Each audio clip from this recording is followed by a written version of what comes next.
పచ్చ పచ్చని పందిరంతా తాంబూలం వేసినట్టు విరబోసిన తల నిండా కనకాంబరం ఎట్టినట్టు ఎర్ర నీళ్ళు దిష్టి తీసి పోసినట్టు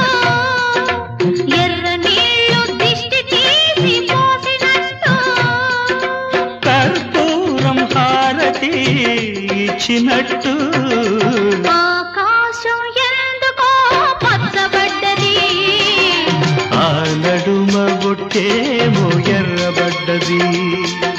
వీచే గాలుల తాకిడి సాగే గువ్వల అలజడి రమ్మని పిలిచే పైబడి